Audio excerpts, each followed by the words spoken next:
The reason why I do not trust Paul is because he never even met Jesus while Jesus was walking on the earth. That's the point. That is the point.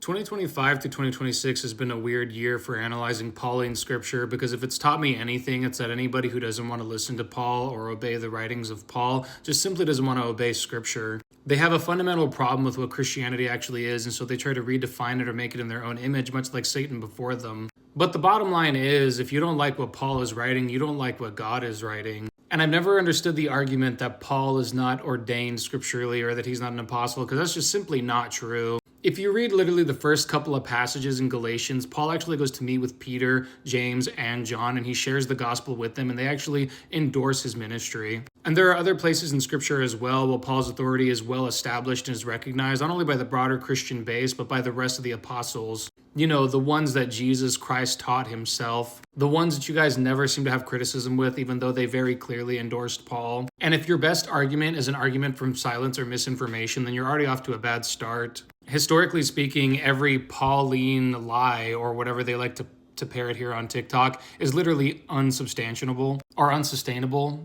It's insubstantial. There's no evidence for it, is the point. And oftentimes when people read where Paul is contradicting Jesus, it's just because they're reading it out of context and they don't know how to read the Bible. Or they do, and they're intentionally misreading it to make their doctrine solid. People who don't want to listen to Paul's writings are just not Christians, bottom line. Because as we know, the way that scripture is recognized as inspired is it is recognized based on continuity, apostolic succession, and things like that. And not the kinds that you might be thinking of right now. We're talking about the real apostolic succession, like the ones that came from the initial founding apostles, who therefore okayed Paul's gospel to the Gentiles. There was a reason why Paul's letters were copied immensely quickly across the broad Christian base, and it's because it agreed with the core doctrinal principles that were going around at the time. And believe me, if there was an opportunity for Paul to be branded as a heretic, it would have happened during that period, because there was a lot of heresies going on. That's actually the reason why all of the New Testament essentially was written, is because it is trying to combat heresies. If you pay attention to the letters that are being written and why they're being written, it's because they're coming against other ideas that are trying to